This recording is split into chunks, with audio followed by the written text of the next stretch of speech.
नारायणं नमस्कृत्यं नरं चैव नरोत्तमं देवीं सरस्वतीं व्यासं ततो जयमुदीरये।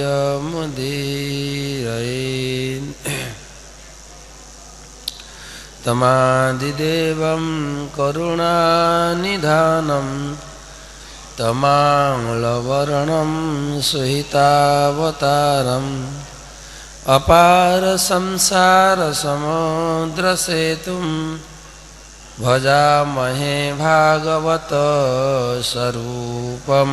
कंठराज श्रीमद्भागवतम अष्टम स्कंध पंचम अध्याय षष्ठ चत्वारिंशतितम श्लोक। श्लोक नंबर 46। तेस्तै स्वेच्छाभूतै रूपै काले काले स्वयं विभो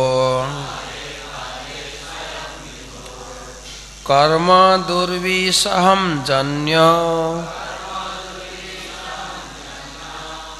भगवान् तत्करोति हि। तस्तै स्वेच्छाभूतै रूपै काले काले स्वयं विभो कर्म दुर्विषहं जन्यो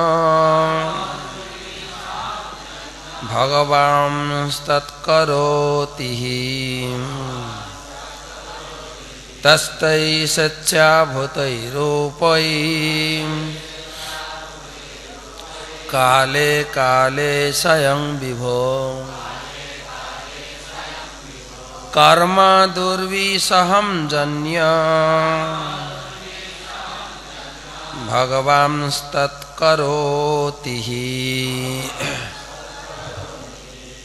এই শ্লোকের অনুবাদ এবং তাৎপর্য করেছেন আন্তর্জাতিক কৃষ্ণ ভাবনামৃত সংঘের প্রতিষ্ঠাতা এবং আচার্য কৃষ্ণ কৃপা মূর্তি শিল অভয়চরণারবিন্দ ভক্তিবেদান্ত স্বামী প্রভুপাদ কি জয়। অনুবাদ। দেবতাগণ বলছেন, হে পরমেশ্বর ভগবান, আপনি আপনার ইচ্ছা অনুসারে বিভিন্ন যুগে বিভিন্ন অবতারে প্রকট হন এবং অসাধারণ কার্য সম্পাদন করেন যা আমাদের পক্ষে করা অসম্ভব। এই শ্লোকের তাৎপর্য।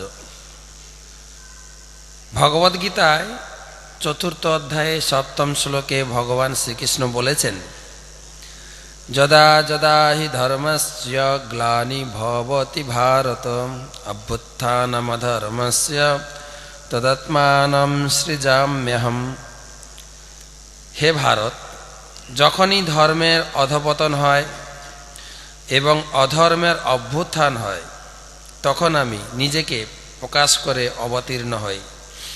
অতএব ভগবান যে মৎস্য কূর্ম বরাহ নরসিংহ বামন পরশুরাম রামচন্দ্র বলরাম বুদ্ধ এবং অন্যান্য বহু রূপে তার ইচ্ছা অনুসারে বিভিন্ন যুগে অবতরণ করেন সেটি কোনো কল্পনা নয়, সেটি বাস্তব সত্য। ভক্তেরা সর্বদাই ভগবানের অসংখ্য রূপ দর্শন করতে আগ্রহী।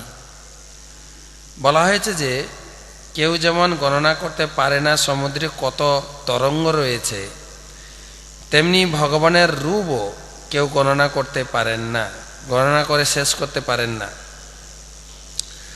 কিন্তু তার অর্থ এই নয় যে যে কেউ নিজেকে ভগবানের স্বরূপ বলে ঘোষণা করতে পারে তাকে অবতার বলে মনে করতে হবে, এমন কোনো মনে নেই। ভগবানের অবতারকে শাস্ত্রের বর্ণনা অনুসারে স্বীকার করতে হয়। ব্রহ্মা ভগবানের অবতার বা সমস্ত অবতারীকে দর্শন করতে আগ্রহী, তিনি কোনো ভণ্ডকে দর্শন করতে আগ্রহী নন। ভগবানের অবতারকে চেনা যায় তার কার্যকলাপের মাধ্যমে। শাস্ত্রে ভগবানের যে সমস্ত অবতারের কথা বর্ণনা রয়েছে তারা সকলেই আশ্চর্যজনক কার্য সম্পাদন করেছেন। কে সবধীত मीन शरीर जय जगदीश हरे। भगवान तार इच्छा अनुसारे आविर्भूत हन এবং অপ্রকট হন, এবং ভাগ্যবান ভক্তেরাই কেবল তাকে প্রত্যক্ষরূপে দর্শন করার প্রত্যাশা করতে পারে। তো এইখানে শিল প্রভুপাদের তাৎপর্য সমাপ্ত। শিল প্রভুপাদ ভগবদ্গীতা থেকে শ্লোক দিয়ে তিনি ব্যাখ্যা করেছেন, ভগবান যুগে যুগে তিনি অবতীর্ণ হন। যদিও শাস্ত্রে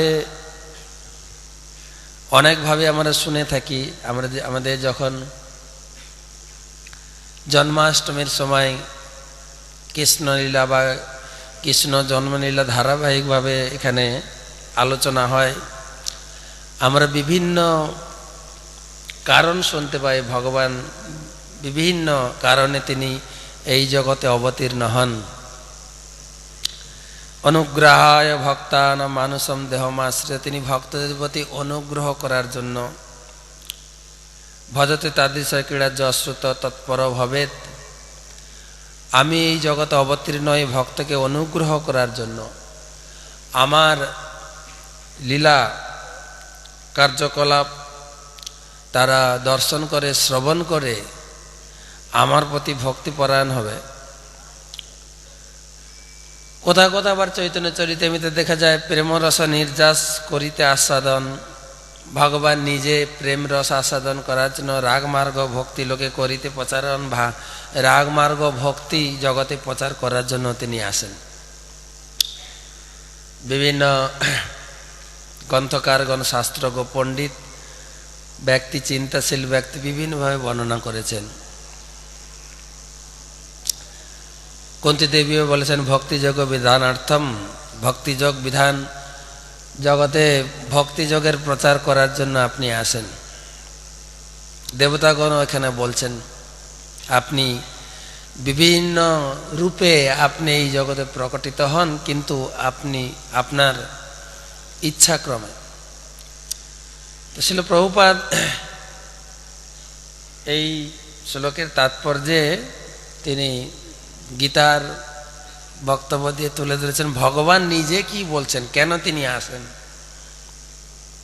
ভগবদ্গীতায় জ্ঞান যোগে তিনি নিজের ইচ্ছা ব্যক্ত করেছেন, আমি কিসের জন্য আসি, আমার কি ডিউটি এখানে, কখন আসি, কেন আসি, কি কাজ করি, তিনি ধারাবাহিকভাবে বর্ণনা করেছেন। তাই প্রভুপাদ যেহেতু গীতা থেকে বর্ণনা করেছেন, গীতা থেকে দু একটা কথা বলি। গীতা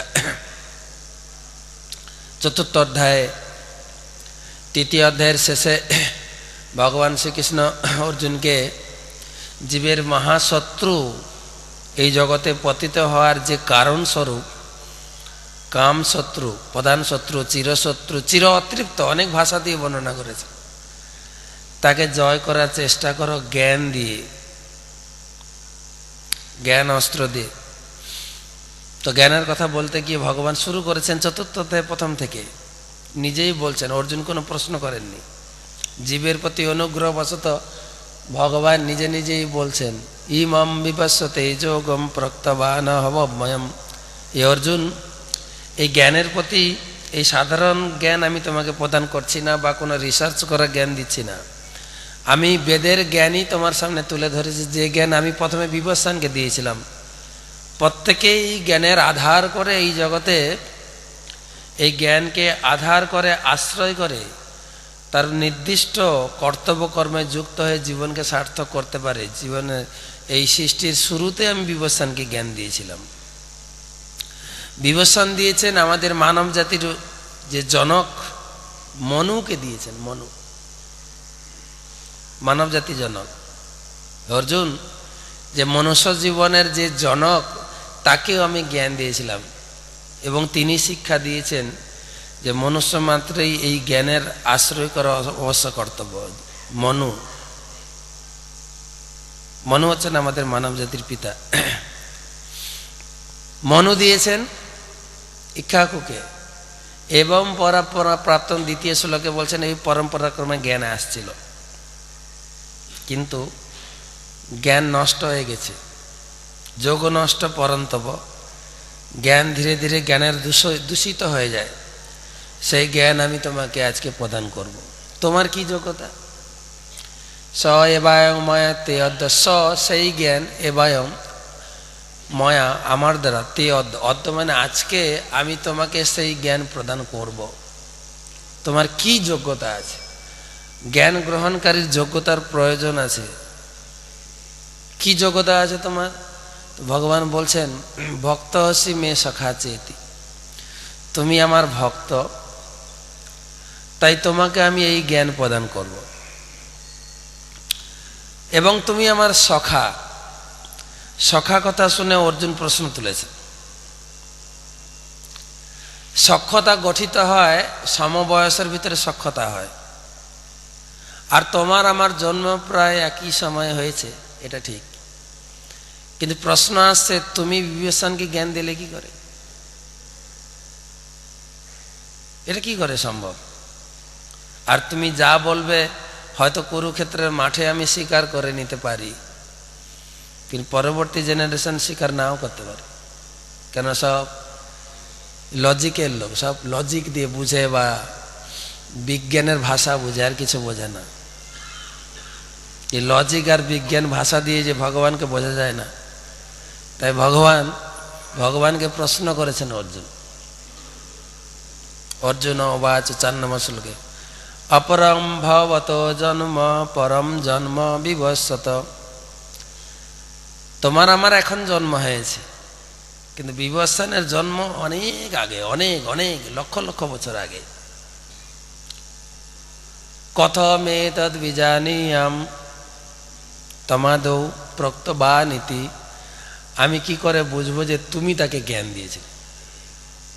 যদি আপনার নাতি আপনাকে বলে, নাতি বা নাতনি, ঠাম্মি জানো আমি আমাদের যে ভারতের জাতির জনক মহাত্মা গান্ধীর সঙ্গে প্রাইমারি স্কুলে একসঙ্গে পড়াশোনা করেছিলাম, তা আপনি বিশ্বাস করবেন হ্যাঁ কি না?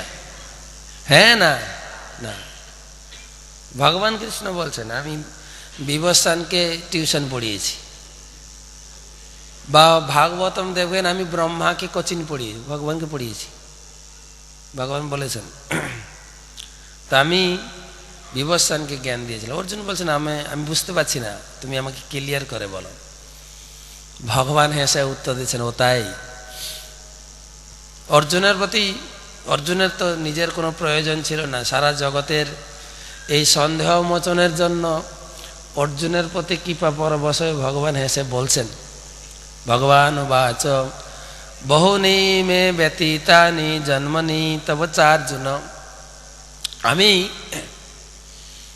আমার এবং তোমার বহু বহু জন্ম হয়েছে, আগে অনেকবার জন্মগ্রহণ করেছি আমরা।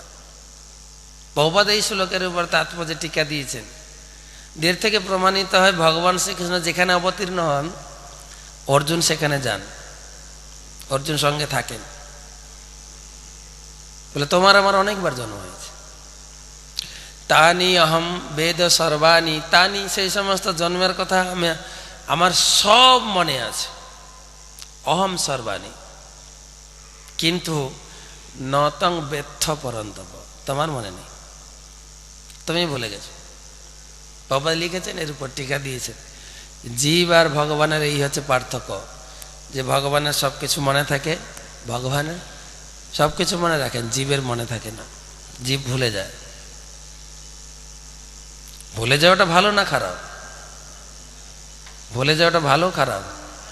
ভগবান তো জীবের প্রতি কৃপা পরায়ণ, ভুলে যাওয়াটা ভালো না খারাপ? ভালো খারাপ কোনটা? ভালো খারাপ? বড় চুপচাপ দিয়েছে, ভালো না খারাপ? ভালো খারাপ দুটোই। খারাপ আমরা শাস্ত্র কথা ভুলে যাই, শ্রী গুরুর উপদেশ ভুলে যাই, কিন্তু কিছু কিছু জিনিস ভুলে যাওয়াটা ভালো। অনেক সময় দেখা যায় আমাদের ডাক্তার অনেক কিছু নির্দেশনা দিয়ে থাকেন, ডায়েটিং দিয়ে থাকেন, এটা খাবে না, ওটা খাবে না, ওটা খাবে না। খাওয়ার সময় আমরা ভুলে যাই, আপনার মিষ্টি খাওয়া নিষেধ, আলু খাওয়া নিষেধ, মশলা খাওয়া নিষেধ। আর অনুষ্ঠানে গিয়ে ওইগুলো বেশি বেশি করে লোক খায়। স্ত্রী গিয়ে হাতটা ধরে বলবে যে তোমার এইসব খাওয়া তো নিষেধ, স্বামী রেগে গিয়ে এই সময় তোমার মনে পড়লো, ভুলে যায়। না ভুললে খাবেন কি করে? তাই না? আমাদের ভিতরে অনেক সময় ঝগড়া ঝাঁটি অপরাধ অনেক কিছুই করি, আর সব কথা যদি মনে রাখি তাহলে তো আমরা সমাজে বাঁচতেই পারবো না। মা বাবার কাছে গুরুজনদের কাছে কত অপরাধ করি, সন্তান গিয়ে মায়ের কাছে ক্ষমা চায়, মা তোমাকে রাগের মুঠে বলে বলেছি তুমি ক্ষমা করে দাও, বোঝা দূর আমি ওগুলো মনেই রাখিনি। আর মা বাবা যদি মনে রাখে সংসার করবে কি করে? অনেক সময় স্বামী স্ত্রী ঝগড়া হয়, তোমার মুখ আর কোনোদিন দেখবো না, উত্তর মেরু একজন দক্ষিণ মেরু একজন, আবার ঠিক ভুলতে হয়, কিছু জিনিস ভুলতে হয়। সব থেকে বেশি বড় কথা হচ্ছে শাস্ত্রে তো বলা হয়েছে একজন পুরুষ ভগবান কৃষ্ণ, আর সবাই আমরা প্রকৃতি। যারা গৃহস্থ আছেন প্রভুরা গিয়ে মাতাজিকে বলবেন আজকে ক্লাসে শুনে আসছি তুমিও মেয়ে আমিও মেয়ে, বলে যাই আমরা, তাই না? ভগবান বলছেন ভুল না ভুললে তুমি নাটকও ঠিক মতো করতে পারবে না। এক জায়গায় নাটক হচ্ছিল রাম রাবণের যুদ্ধ, রাম রাবণের যুদ্ধ চলছে, দিনের বেলা রাম আর রাবণ দুজনের এইটা নিয়ে একটু ঝগড়া টগড়া বেঁধেছে কিছু একটা, হয়তো রাবণ চাইছিল দেয়নি, কিছু একটা হয়েছে। রাত্রে নাটক হচ্ছে, নাটক হচ্ছে রাম রাবণের যুদ্ধ গীতিনাট্য। লাস্ট সিন সবাই জানে যে রামের বাণে রাবণ মারা যাবে, নাটক শেষ। রাম যত বাণ মারে রাবণ আর মরে না, কেননা ওইটা মনে আছে দিনের বেলার ঝগড়া। যারা পিছনে ডাইরেক্টর ছিলেন, নাটকের ডাইরেক্টর, তারা বলছে এই রাবণ পড়ে যাও, বলছে না। তো শেষমেশ সবাই লোক উঠতে শুরু করেছে, শেষমেশ পিছন থেকে যে ডাইরেক্টর ছিলেন ত্রিফল পাতা থাকে না স্টেজের উপরে, ত্রিফলটা টেনে দিয়েছে, রাবণ পড়ে গেছে, রাবণ বধ হয়ে গেছে। সবাই হো করে উঠা শুরু করেছেন। রাবণ স্টেজের উপরে দাঁড়িয়ে বলছে না না না, আমি মরি নাই রামের বাণে, আমি পড়িয়ে আছি ত্রিফলের টানে। তো ভুলতে হবে, ভুলতে হবে। ভগবান বলছেন জীব ভুলে যায়, আমার কিন্তু সব মানে আছে। অর্জুন পরে প্রশ্ন তুলেছেন 6 নম্বর শ্লোকে, যে তোমার যদি বারবার জন্ম হয়, আমার যদি বারবার, জীবের যদি বারবার জন্ম হয়, তাহলে তুমি ভগবান হলে কি করে? তুমিও জন্মাও আমিও জন্মাই, তুমি কি করে ভগবান? ভগবান তিনি যার জন্ম হয় না, যিনি অজ, তিনি কৃষ্ণকে ভগবান বলে স্বীকার করা খুব মুশকিল। সাউথ ইন্ডিয়ান লোকেরা তো নারায়ণকে ভগবান বলে স্বীকার করেন, নরসিংহকে ভগবান বলে স্বীকার করেন, কেন নারায়ণের বাবা মা নেই, নরসিংহদেবের বাবা মা আছেন, পিলার খুঁটি হচ্ছেন তো বাবা মা, কিন্তু কৃষ্ণের বাবা মা আবার তার নিজের বাবা মারও ঠিক নেই। কেননা কৃষ্ণের লীলার ভিতরে দেখা যায় মহাভারতে, যখন ভীষ্মদেব প্রতিজ্ঞা করেছিলেন দুর্যোধনের সামনে যে আমি কালকে পঞ্চপাণ্ডবকে বধ করে মাথা কেটে তোমাকে উপহার দেব, আর যদি না করতে পারি তাহলে কৃষ্ণকে অস্ত্র ধারণ করাবো, এই দুটোর মধ্যে যদি কোনোটা না করতে পারি আমি শান্তনু নন্দন নই। তো পরের দিন ভীষ্ম বীর বিক্রমে যুদ্ধ করছেন, অর্জুনকে তিনি বধ করবেনই, আর ভগবান কৃষ্ণ রাখে ওরই মারে গিয়ে তিনি অর্জুনকে রক্ষা করতে চাইছেন। ভীষ্মদেবের সমস্ত বাণকে তিনি বুক পেতে ছাতি পেতে গ্রহণ করেছেন, আর এমন একটা পর্যায়ে তিনি রথ থেকে লাফ দিয়ে রথের চাকা তুলে বলছেন ভীষ্মদেব তোমার প্রতিজ্ঞাটা থাক, কেন তুমি শান্তনু নন্দন, তুমি এক বাপের ছেলে, এটা সবাই জানে, কিন্তু আমার নিজের বাপের ঠিক নেই। কেউ বলে নন্দ মহারাজের পুত্র, কেউ বলে বসুদেবের পুত্র, এখনো ঠিক করা গেল না ভগবানের বাবাকে। তো ভগবান জন্মগ্রহণ করেছেন। অর্জুন প্রশ্ন করছেন তুমি জন্মগ্রহণ করেছ, তো তুমি কি করে ভগবান? ভগবান উত্তর দিয়েছেন 6 নম্বর শ্লোকে। যারা নেটে ক্লাস শুনছেন গীতাটা নিয়ে মিলাবেন এক একটা করে শ্লোকের। তো অজপি সন্ন অব্যয় আত্মা, আমি কিন্তু অজ, ফার্স্ট তিনি সেট করেছেন আমি অজ, আমার জন্ম হয় না। ভগবান জন্মগ্রহণ করেছেন কি না? করেছেন? হ্যাঁ না? হ্যাঁ না? হ্যাঁ। কিন্তু ভগবান বলছেন আমি জন্মগ্রহণ করি না, জন্মগ্রহণ করি না, করিনি না, করি না। অজ, আমি হচ্ছে অজ। অজপি, অজ হওয়া সত্ত্বেও সন অব্যয়াত্মা, আমি অজ, আমি সমস্ত জীবের আত্মা, অব্যয়াত্মা। ভূতানাম ঈশ্বর, আমি সমস্ত ভূতের ঈশ্বর হওয়া সত্ত্বেও আমি সম্ভবামী, আমি জন্মগ্রহণ করি, অবতীর্ণ হই। কিভাবে সম্ভবামী? সম্ভবামী যোগে যোগে না, আত্মমায়া।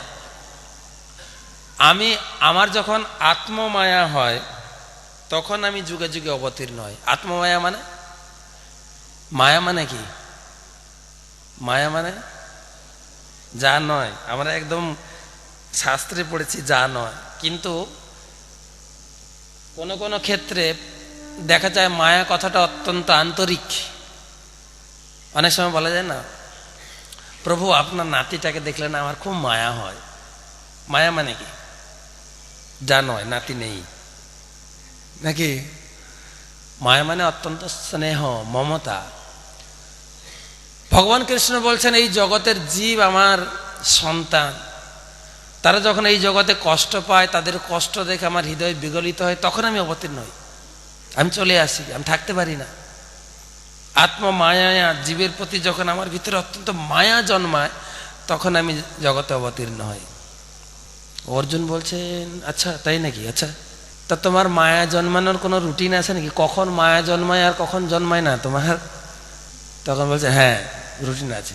যদা যদা হি ধর্মস্য গ্লানি ভবতি ভারত, জগতে যখন ধর্ম উঠে যায়, ধর্ম দূষিত হয়ে যায়, মানুষ অধর্মকে ধর্ম বলে গ্রহণ করে আর পীড়িত হয়, প্রতারিত হয়, দাবানল গ্রাসে যখন গ্রসিত হয়, তখন আমি অবতীর্ণ হই। অবতীর্ণ করো কি? তিনটা কাজ করি, আমার তিনটা কাজ।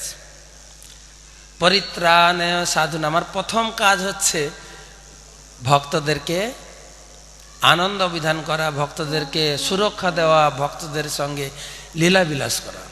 ফার্স্ট ভক্তকে টার্গেট নিয়েছে, পরিত্রাণায় সাধনা।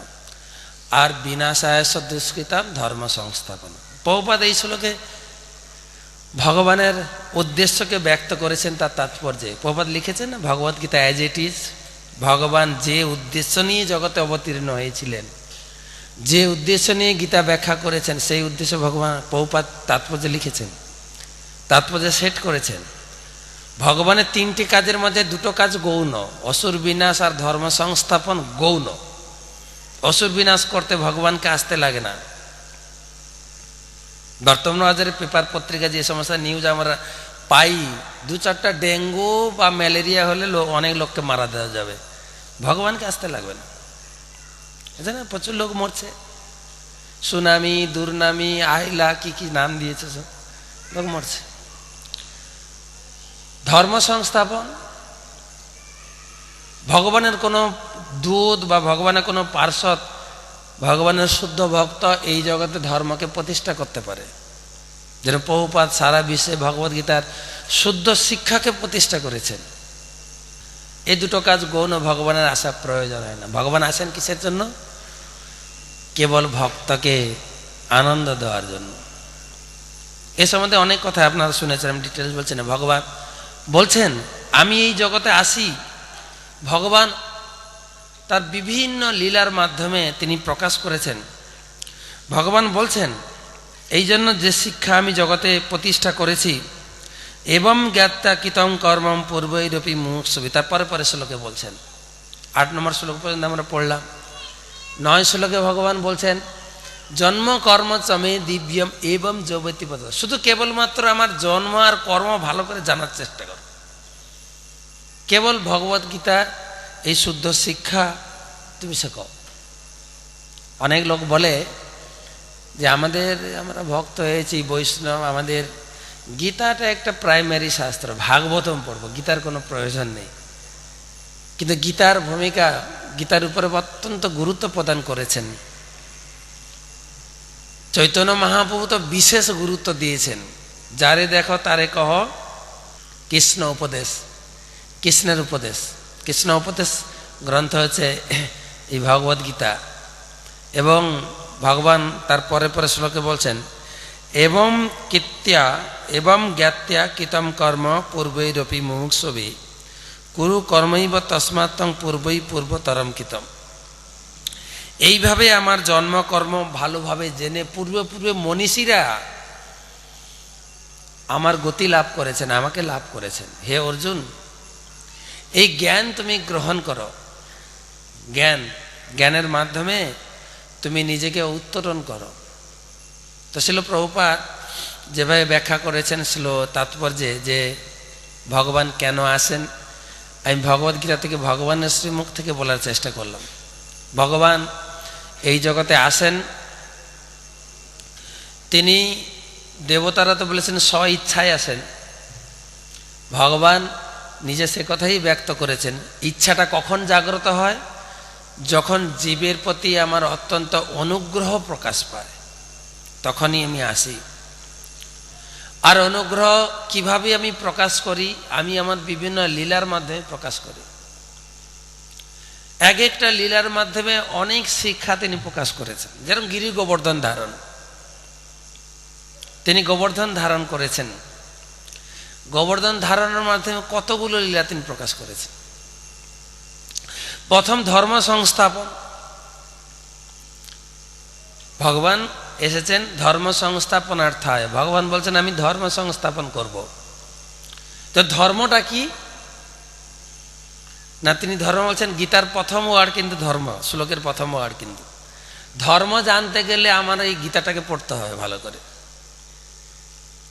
ধর্ম, গীতা ব্যতি রেখে ধর্ম জানা অসম্ভব। গীতার প্রথম শ্লোকের প্রথম ওয়ার্ড হচ্ছে ধর্ম, আমাদের পূজ্যপাদ মহারাজ বলে থাকেন। আর লাস্ট ওয়ার্ড হচ্ছে কি গীতার?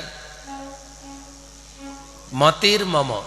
ধর্ম ওইটাই যেটা আমার মত, আমার নির্দেশ, ওটাই ধর্ম। তো ধর্ম সংস্থাপন করার জন্য এসছেন, অর্থাৎ আমার সেবায় যুক্ত হও। ভগবান দেখছে আমার বাড়িতে আমার বাবা নিজের দেবদেবীর পূজা করে, আমি লোককে কি করে ধর্ম শিখাবো?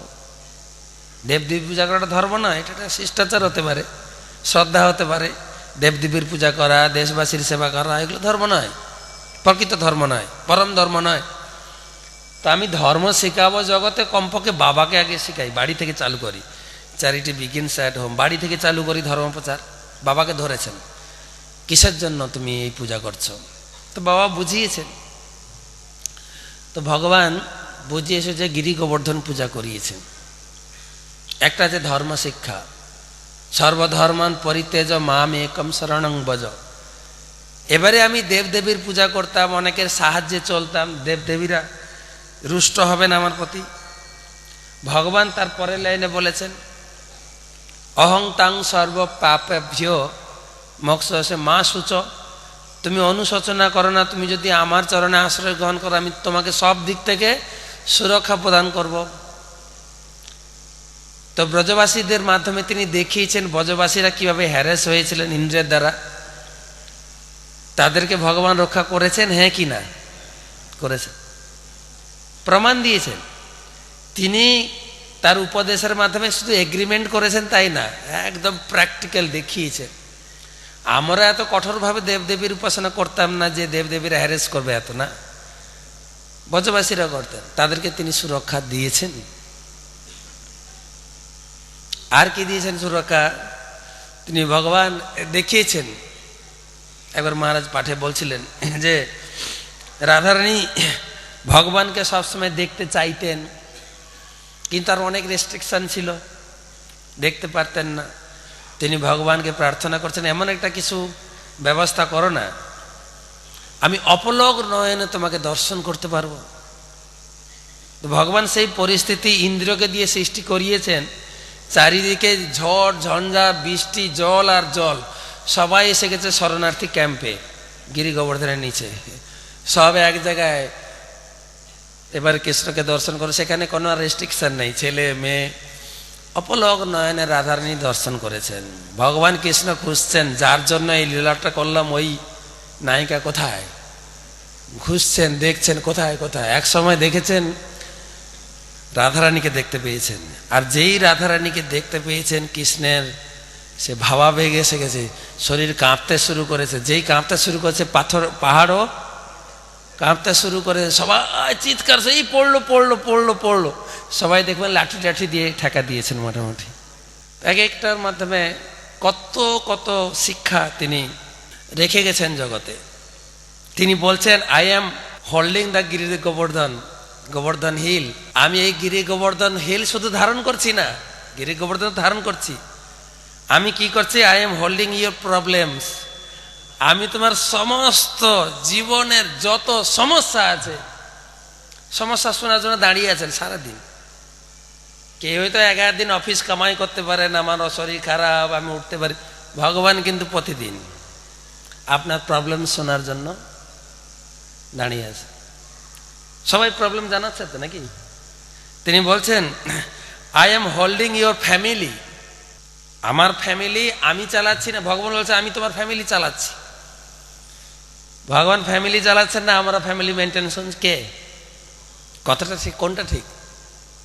বলছেন তোমার কি আছে, তুমি কি দিয়ে চালাবে? তোমার নিজস্ব কিছু নেই তো তোমার অহংকার করার কি আছে? তোমার নিজে, তুমি যা ইনকাম করো তোমার ভরণ পোষণ হয় না, তুমি ফ্যামিলি তো দূরের কথা। হসপিটালে ভর্তি হলে অক্সিজেন কিনতে হয়, যখন অক্সিজেনের দাম যদি জানেন, তাহলে আমি যে জন্ম থেকে কত ফ্রি অক্সিজেন খেয়েছি তার বিল কত হবে? শুধু অক্সিজেনের বিল মেটাতে পারবো কি? তো ভরণ পোষণ তো বাদ দিই, অহংকার করি।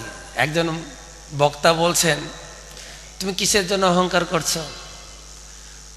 তোমাকে জন্ম দিয়েছি অন্যজন, মানুষ করেছে অন্যজন, শিক্ষা দিয়েছে অন্যজন, চাকরি দিয়েছে অন্যজন, আর লাস্টে তুমি শ্মশান পর্যন্ত নিজেও যেতে যাবে না, অন্যজন নিয়ে যাবে। তো তুমি কিসের জন্য অহংকার করছো? তো ভগবান আমার ফ্যামিলি মেনটেন করছেন। ভগবান বলছেন, I am holding your responsibility. তোমার যত দায় দায়িত্ব আমি বহন করছি। I am holding your life.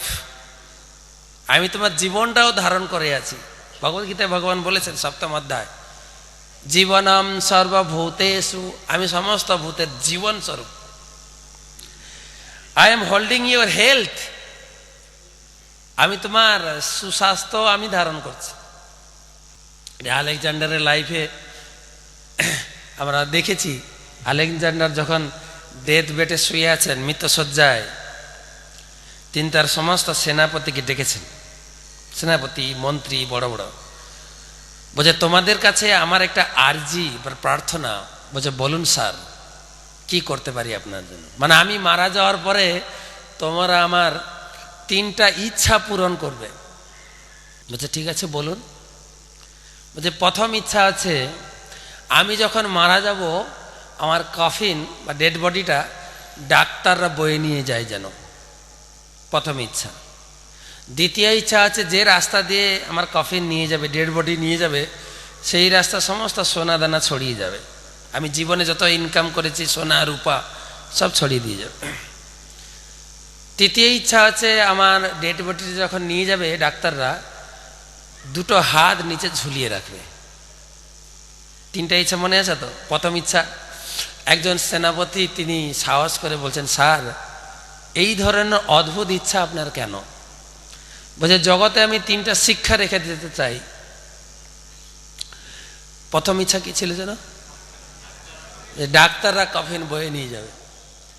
বলছে আমি এটা শিক্ষা দিতে চাই যে মৃত্যুর করাল থাবা থেকে কোনো ডাক্তার কাউকে বাঁচাতে পারেন না, কোন বাঁচাতে পারেন। দ্বিতীয় ইচ্ছা, আমি কয়েকদিন আগে ঠিক ওই মাঝখানে জল উঠে এসেছিল না, ঠিক সেপ্টেম্বরের দিকে মনে হয়, দেখি দাউ দাউ করে চিতা জ্বলছে। সন্ধ্যার সময় গেছে স্নান করতে গঙ্গার ঘাটে, প্রভুপাত ঘাটে। যে কে মারা গেল? বুঝে এই যে হোমিওপ্যাথিক ডাক্তারটা বসতো না, মারা গেছে। তা আমার মনে পড়ছিল, তখন বলছিলাম ডাক্তার আবার মরে গেল, হায় হায় রে, ডাক্তার তো মরে না, তো কোনো ডাক্তার কাউকে বাঁচাতে পারে না। দ্বিতীয় ইচ্ছা ছিল সোনা দানা, আমি জীবনে যা অর্জন করেছি কিছু নিয়ে যেতে পারবো না, সব সোনা দানা যা ছড়িয়ে দাও রাস্তায়। মানুষ শিখুক জীবনে ইনকামের জন্য কত শ্রম, মানুষ শিখুক এইগুলো কোনো কিছু তার সঙ্গে যাবে না। যারা এর জন্য এর পিছনে ছুটছে কেবল সময়ের অপচয় করছে। লাস্টটা কি ছিল? হাত দুটো ঝুলিয়ে দেবে। মানুষ জানুক সম্রাট আলেকজান্ডার অনেক দেশ জয় করেছে, কিন্তু সেই আলেকজান্ডার খালি হাতে জন্মগ্রহণ করেছিল আর খালি হাতেই যাচ্ছে। কেউ কোনো কিছু নিতে পারবে না। তুলসীদাস বলছেন, কৃষ্ণ নাম ভজলে মনুয়া সংসার তর জায়গা। আরে এসবের পিছনে না ছুটে কেবল কৃষ্ণ নাম করো, কৃষ্ণ নাম তোমার সঙ্গে যাবে। কৃষ্ণ নাম ভজলে মনুয়া, হে মনুষ্য কৃষ্ণ নাম ভজন করো, সংসার তর জায়গা, এই সংসার থেকে উদ্ধার পেয়ে যাবে। হাত মোটকে আয়া মূরখ, হাত পসারকে জায়গা।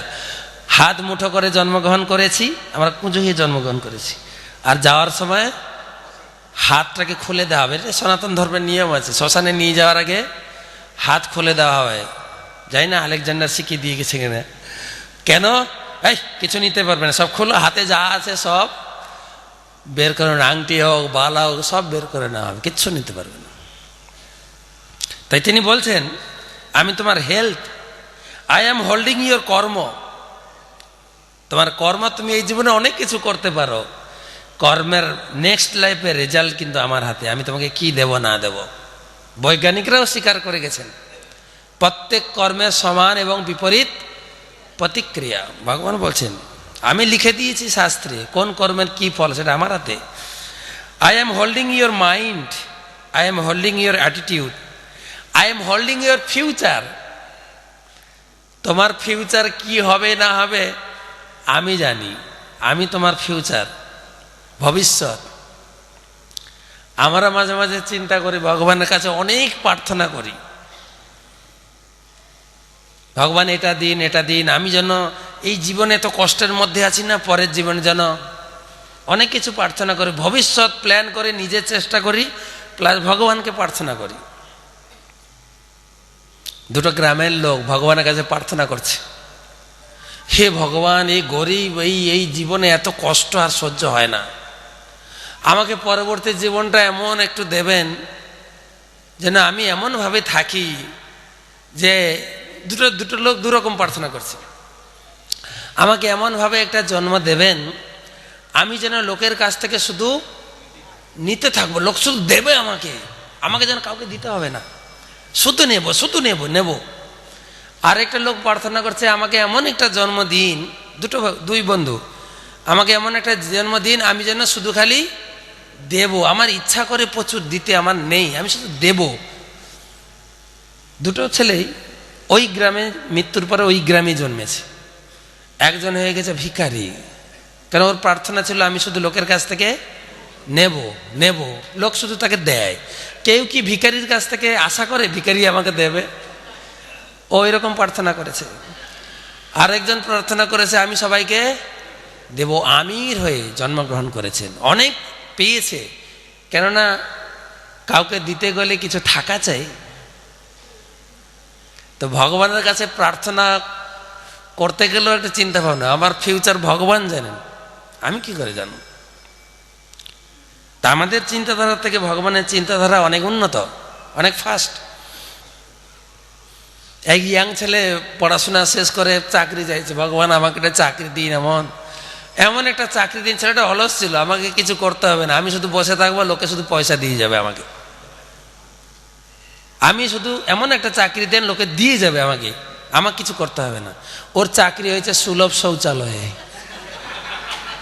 ও বসে থাকে, লোকে শুধু দিয়ে যায়। তো সেই জন্য বলা হয় सोच बूझ के भगवान से प्रार्थना करना चाहिए, मैंने कम से कम, कारण भगवान আইকিউ আমাদের থেকে অনেক ফাস্ট। আমার ফিউচার আমি জানি না, ভগবান জানেন। তো ভগবান বলছেন আই এম হোল্ডিং ইউ, তোমার সব কিছু আমি ধারণ করছি। আমাদের পরম পূজ্য শ্রী শ্রী শিবগোস্বামী গুরুমহারাজ বলেন, দেয় কৃষ্ণ ন্যায় কৃষ্ণ পালে কৃষ্ণ সবে। কৃষ্ণই দেন, কৃষ্ণই নেন, কৃষ্ণ সবাইকে পালন করেন। রাখে কৃষ্ণ, মারে কৃষ্ণ, ইচ্ছা করে যাবে। তিনি রাখতে পারেন, তিনি মারতে পারেন, তিনি পালন করতে পারেন। তিনি আমার সব কিছু ধারণ করছেন। জাস্ট ভগবান বলছেন এই গোবর্ধন লীলার মাধ্যমে, তিনি বলছেন জাস্ট উইথ মি, শুধু শুধু আমার সঙ্গেই থাকো। একজন লোক জিজ্ঞাসা করছেন, হে ভগবান, যে তুমি তো সর্বত্র আছো, তাহলে আমার এই সমস্ত উইশ বা শুভেচ্ছা তুমি গ্রহণ করছো না কেন?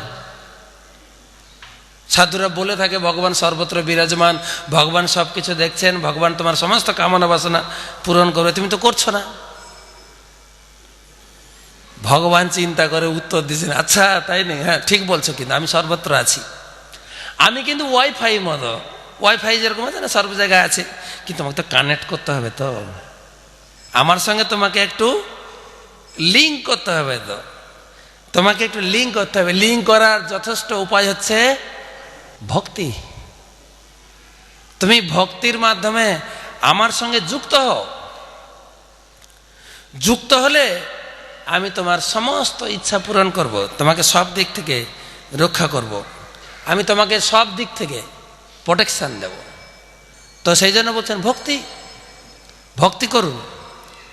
তো ভগবান আজকের শ্লোকের এই বক্তব্য অনুযায়ী ভগবান তিনি বর্ণনা করেছেন যে দেবতারা বলছেন যে ভগবান এই জগতে আসেন ইচ্ছাক্রমে, এবং প্রভুপাদ তাৎপর্যে লিখেছেন যে ভক্তদেরকে বা বিশেষ করে জীবদেরকে তিনি অনুগ্রহ প্রদান করার জন্য তিনি এই জগতে বিরাজ করেন।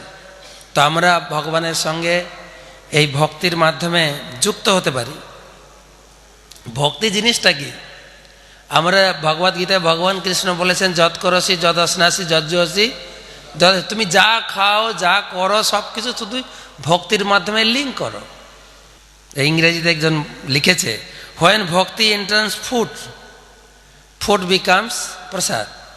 আমরা খাবার খাই, খাবার সঙ্গে একটু ভক্তি যুক্ত করলে খাবারটাই প্রসাদ হয়ে যায়। হোয়েন ভক্তি এন্টার্স হাঙ্গার, আমি ক্ষুধায় থাকি, কিন্তু সেই ক্ষুধাটা যখন ভক্তি নিয়ে করি সেটা উপবাস হয়ে যায়, তাই না? ক্ষুধায় তো অনেকেই থাকে। আমি যখন জল খাই, সেই জলটা যখন ভক্তিযুক্ত হয়ে যায় সেটা চরণামিত হয়ে যায়।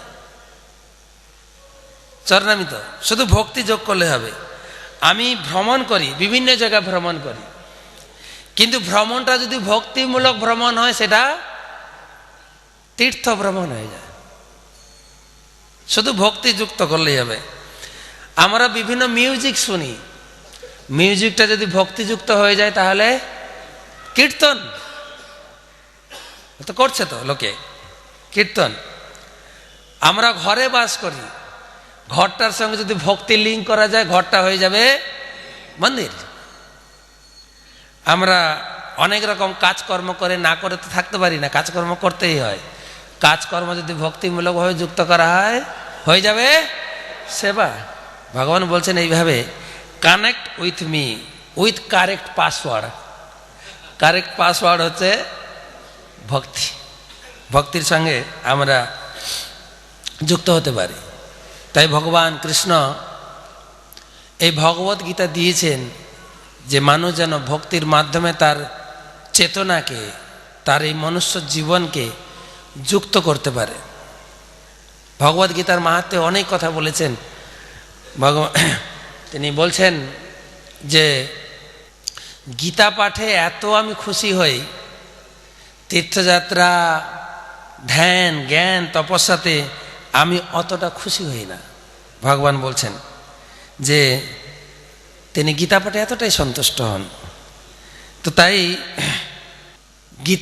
গীতা পড়ুন, গীতা লোককে পড়ান।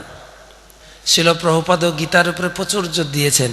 তো প্রভুপাদ খুশি হবেন, আমাদের গুরুবর্গ খুশি হবেন, এবং সেই সঙ্গে চৈতন্য মহাপুর ইচ্ছাও জগতে পূর্তে হবে, এবং আমরাও আমাদের জীবনকে সফল করতে পারবো। তো সকলকে ধন্যবাদ। গ্রন্থরাজ শ্রীমদ্ ভাগবতমে কি, সমবেত ভক্তবৃন্দ কি, গৌর প্রেমানন্দে।